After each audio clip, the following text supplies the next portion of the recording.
자, 오늘은 크게 두 가지 정도를 배워볼 건데, 첫 번째로 지수 법칙에 대해서 먼저 공부해 보도록 하겠습니다. 자, 첫 번째로 우리가 먼저 거듭 제곱에 대해서 먼저 알아야 될 것 같은데, 자, 거듭 제곱이란 뭐냐? 같은 수나 문자를 거듭하여 곱한 것을 말합니다. 자, 이게 무슨 뜻이냐? 예를 들어서 같은 수 2, 2, 2 이런 식으로 2를 3번 곱해줬다 했어요. 그러면은 이걸 어떻게 표현하냐? 2를 3번 곱해줬다 라고 작은 수로 이 2의 머리 위에다가 표시를 해주는 겁니다. 이런 식으로 여기 보시면 문자도 마찬가지고 A를 곱해놨어요. 몇 개? N개 곱해놨다. 그럼 어떻게 표시한다? A를 N개 곱해놨다 라고 표시를 하는 겁니다. 자, 이런 식으로 했을 때 이 위에 붙어버린 이 작은 수 몇 개가 곱해져 있는지를 나타나는 이 수가 바로 지수이고요. 그 밑에 있는 그 곱해진 수, 이것이 바로 밑에 있으니까 그냥 밑이라고 부르는 겁니다. 자, 이제 그럼 이 지수라는 것을 이용해서 우리가 이 지수의 성질에 대해서 몇 가지 알아볼 건데, 자, 먼저 지수 법칙입니다. 자, 지수 법칙이 뭐냐면요. 이 지수끼리 합과 곱을 할 수가 있어요. 자, 어떤 건지 먼저 볼게요. 자, 먼저 곱셈부터 한번 봅시다. 자, A의 M승과 A의 N승을 곱해준대요. 자, 이게 어떤 뜻이냐? A의 M승이 무슨 뜻이었습니까? A가 M개 곱해져 있다라는 뜻이었고, A의 N승은 A가 N개 곱해져 있다라는 뜻이었는데, 자, 그러면 지금 이게 전체가 다 한 번에 곱해져 있는 거니까 몇 개겠어요? 여기에는 M개만큼 곱해져 있고, 여기에는 N개만큼 곱해져 있으니까 전체적으로 보면 A의 M 더하기 N 만큼 곱해져 있는 거겠죠. 그래서 전체가 A가 M 더하기 N만큼 곱해져 있다. 자, 그래서 이게 어떻게 정리할 수 있냐면요. 어떤 밑이 같은 두 수를 곱했을 때 밑이 같은 두 수를 곱했을 때 바로 지수의 합으로 나타내 줄 수 있다. 한 번에 지수의 합으로 나타내 줄 수 있다라는 뜻입니다. 결과적으로 보면 A의 M승 곱하기 A의 N승을 어떻게 나타낼 수 있다? A의 M 더하기 N승으로 나타낼 수 있다 라는 뜻이 되겠습니다. 자, 2번은 거듭 제곱의 거듭 제곱이에요. 이건 뭐냐? 자, 이거 위에 거랑 1번이랑 절대 헷갈리면 안 되는 부분 중에 하나인데, 자, A의 M승의 N승이에요. 자, 이게 무슨 뜻이냐면 A의 M승을 N개만큼 곱해놨다라는 뜻이에요. 지금 A의 M이 N개만큼 곱해져 있는 거예요. 자, 그럼 이거를 아까 위에 지수 법칙에 의해서 A의 M 곱하기 A의 M승을 어떻게 나타낼 수 있었죠? A의 M승 더하기 M승 더하기로 나타낼 수 있었죠. 지수의 더하기로 나타낼 수 있었기 때문에 지금 A의 M승이 N개만큼 곱해져 있다면 이걸 어떻게 나타낼 수 있냐? A의 M 더하기 M 더하기 MMMM으로 표현할 수 있는데 M이 몇 개다? N개다. 그래서 M이 N개이기 때문에 A의 M 곱하기 N으로 표현할 수 있다. 그래서 거듭제곱의 거듭제곱은 지수끼리 곱해서 표현하시면 된다는 뜻입니다. 자, 그 다음 보도록 하겠습니다. 자, 지수 법칙의 두 번째인데요. 자, 아까는 곱하기와 거듭제곱의 거듭제곱에 대해서 봤다면 이번엔 나눗셈에 대해서 볼 거예요. 자, 항상 우리가 볼 거는 뭐냐면 밑이 같아야 돼요. 밑이 같아. 밑이 다르면 절대 계산이 안 됩니다. 예를 들어서 2의 3승 곱하기 3의 3승 계산 못합니다. 계산 못해요. 자, 기본적으로 이것만 아시면 돼요. 일단 밑이 같아야 된다고 했으니까 A의 M승 나누기 A의 N승은 어떻게 표시를 해주냐? 지수의 차로 표현을 해줍니다. 아까 이게 곱하기였을 때는 지수의 합으로 표현이 됐었죠. 나누기일 때는 지수의 차로 표현이 된다는 거예요. 자, 근데 여기서 1, 2, 3번으로 나누어서 지금 표현이 되어 있는 걸 여러분들이 보실 수가 있는데, 자, 이게 무슨 뜻이냐면, 자, m이 n보다 클 때, 그러니까 앞에 나눔을 당하는 수의 지수가 나누는 수의 지수보다 클 때의 경우에는 그냥 빼준 거, 예를 들어서 a의 5승 나누기 a의 2승 해주면 뭐 a의 3승으로 쓸 수 있다는 건데, m이랑 n이 같다면 이게 무슨 뜻이죠? 나눔 당하는 수와 나누는 수가 같다는 뜻이니까 당연히 나누면 1이 되겠죠. 자, 그 다음에 m 뒤에 나누는 수의 지수가 앞의 수의 지수보다 크다는 이 소리는 뭐냐면요. 이렇게 된다는 소리예요. 자, 이걸 우리가 사실 배운 대로 표시를 하면 a에 2 빼기 5니까 마이너스 3승인데 이건 나중에 배우겠지만 이 마이너스라는 게 무엇을 뜻하냐? 이 지수에 마이너스가 있을 경우에는 분수를 뜻합니다. 역수를 취해주는 겁니다. 자, 그래서 이것을 바로 한꺼번에 그냥 뒤에서 거꾸로 앞에 걸 빼주는 거 그냥 분수 이렇게 표시를 해버린 거예요. 자, 그래서 이것만 한 번 더 보시면 주의할 거는 이거예요. 그러니까 앞에 것보다 뒤에 게 클 때 주의할 건 뭐냐?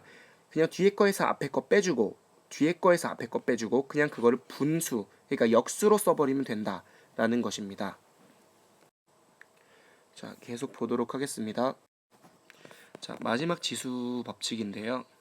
간단합니다. 지수의 분배라고 하는 건데, 자, AB의 m승, 즉 A 곱하기 B가 괄호 안에 묶여 있고 이 전체의 m승은 어떻게 표현해 주냐? 우리가 분배 법칙 배운 거 있죠. 예를 들어서 여기에서는 어떻게 해줬었어요? m을 a에 한번 곱해주고 b에도 한번 곱해줬었죠. 이것도 마찬가지로 m을 a에다가 한번 b에다가 한번 두 번 적용시켜주면 됩니다. 그래서 이런 식으로 a의 m승, b의 m승으로 표현이 될 수 있다는 겁니다. 자, 거꾸로 이렇게 될 수도 있겠죠. a의 m승, b의 m승 같은 지수가 곱해져 있는 것을 지수로 묶어버릴 수도 있겠죠. 자, 숫자가 곱해진 식에서도 지수의 분배가 적용된다. 이것은 한번 여러분들이 읽어봐 주시고요. 자, 분수도 마찬가지입니다. 분수도 분자에 한번, 분모에 한번 m을 적용시켜줘서 a의 m승, b의 m승, 즉 b의 m승분의 a의 m승으로 써주실 수가 있게 됩니다. 자, 우리가 크게 배울 게 두 가지가 있다 그랬는데 그 중에 이제 두 번째인 지수법칙은 다 끝났고요. 단항식의 곱셈과 나눗셈입니다. 자, 어려운 건 없고요. 자, 단항식끼리 곱셈을 할 때는 어떻게 계산을 해주시면 되냐면 우리가 저번 시간에 단항식이 뭔지에 대해서 배웠었죠. 자, 단항식이 뭐였죠? 다항식이 뭐였냐면 다항이 한 개 또는 두 개 이상 이렇게 덧셈으로 표현된 식들을 다항식이라고 표현을 해줬었는데 그 중에서 특히 항이 한 개인 식을 단항식이라고 해줬습니다. 자, 단항식끼리 곱해준다. 그럼 어떻게 해주면 되냐면 굉장히 간단합니다. 숫자는 숫자끼리, 개수가 뭐였어요? 개수가 문자에 곱해진 수를 개수라고 했었죠. 그래서 숫자는 숫자끼리, 문자는 문자끼리 곱해주면 된다는 겁니다. 자, 문자끼리 곱할 때는 뭘 표현하면 편하다? 우리가 방금 배운 지수 법칙을 이용하면 편하다. 자, 예시를 봅시다.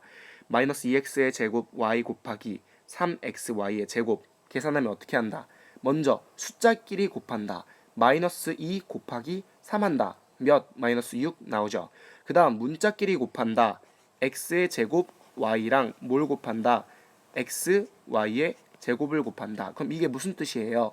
x가 지금 총 3번 곱해져 있기 때문에 압축해서 어떻게 표현한다? 지수 법칙에 의해서 2 플러스 1이 되겠죠. 이게 사실 1승이니까. 그래서 여기에는 x에 3승이 들어가는 것이고, 자, y는 총 몇 번? 3번. y 역시 3번 곱해져 있기 때문에 y의 3승으로 표현을 해준다 라고 보시면 되겠습니다. 자, 그 다음 단항식의 나눗셈입니다. 나눗셈도 간단한데요. 자, 이것만 기억하시면 돼요. 이거 저번 시간에 배웠죠. 나누기는 어떻게 표현할 수 있다? 곱하기 역수로 표현할 수 있다. 이것을 여러분들이 기억해 주시고요. 자, 그러면은 3x 나누기 4분의 9x의 제곱이면 곱하기로 바꾸기만 하면 돼요. 3x 곱하기 이거의 역수니까 9x 제곱분의 4가 되겠죠. 그 다음은 어떻게 한다? 위에서 단항식의 곱셈 배운 거랑 똑같아요. 어떻게? 숫자는 숫자끼리 3과 9분의 4를 먼저 곱해줍니다. 그럼 3, 9 약분돼서 3분의 4 나오고 그 다음 문자끼리 x제곱분의 1 곱해준다. 그럼 x가 하나 약분되니까 x분의 1 돼서 3분의 4 곱하기 x분의 1 그래서 3x분의 4로 표현이 되는 겁니다. 자, 밑에 것까지 한번 볼까요? 분수꼴로 고친 후에 계산한다. 분수꼴로 고친 후에 계산한다 라는 소리는 무슨 뜻이냐면 위에서 나눗셈을 곱하기 역수로 바꿔서 계산하는 것이 아니라 그냥 바로 뒤에 나누는 수를 분모, 나눔 당하는 수를 분자에 써버리고 바로 그냥 계산해버리자라는 것입니다. 자, 마지막을 한번 볼까요? 자, 마지막입니다. 단항식의 곱셈과 방금 배운 곱셈과 나눗셈이 섞여 있을 때 어떻게 계산을 해야 할지를 이제 알려줄 건데, 자, 먼저 우리가 수학에서 계산하는 순서가 있죠. 항상 뭐 괄호 먼저, 괄호 있으면 무조건 괄호 먼저, 괄호가 있으면 지수 법칙을 이용해서 괄호를 먼저 풀어줍니다. 괄호를 먼저 풀어주고 그 다음에 나눗셈은 나누는 식의 역수를 곱하여 일단 곱셈으로 먼저 바꿔줍니다. 나누기를 곱하기로 바꿔줍니다. 그래서 부호를 결정한 후에 개수는 개수끼리, 문자는 문자끼리 계산을 해주시면 되겠고요. 자, 예시를 한번 봅시다. 자, 마이너스 3a의 전체 제곱 곱하기 마이너스 a의 세제곱 나누기 2a. 자, 첫 번째 뭐 한다? 괄호를 먼저 푼다. 자, 마이너스 3a의 전체 제곱. 아까 괄호에 제곱했으면 어떻게 해준다 그랬죠? 분배 법칙을 이용해서 마이너스 3에 한번 제곱시켜주고 a에 한번 제곱시켜주기 때문에 마이너스 3의 제곱은 9죠. a의 제곱은 a의 제곱. 그래서 9a의 제곱으로 표시해주고요. 자, 그 다음에 마이너스 a의 세제곱은 자, 마이너스를 세제곱시키면 그냥 그대로 마이너스죠. 그래서 그냥 마이너스 그대로 써주고 a의 세제곱으로 써준 겁니다. 지금 괄호를 쳐준 이유는 뭐냐면 마이너스가 붙어있기 때문에 곱하기랑 바로 붙지 않게 해주려고 괄호로 따로 표시를 해준 거고요. 나누기 2a. 첫 번째 단계로 괄호를 풀었습니다. 자, 두 번째로 뭐 해준다? 나누기를 곱하기 역수로 바꿔준다. 그래서 나누기를 곱하기로 바꾸고 2a를 2a분의 1로 바꿔줬죠. 자, 그 다음에 뭘 해준다? 숫자는 숫자끼리, 문자는 문자끼리 계산한다. 그래서 숫자가 뭐 있습니까? 9와 마이너스 1과 2분의 1이 있기 때문에 얘네들끼리 먼저 곱해준다. 그래서 마이너스 1은 그냥 마이너스로 쓴 거고요. 9 곱하기 2분의 1 해서 숫자끼리 먼저 곱한 후에 그 다음 문자끼리 곱해준다.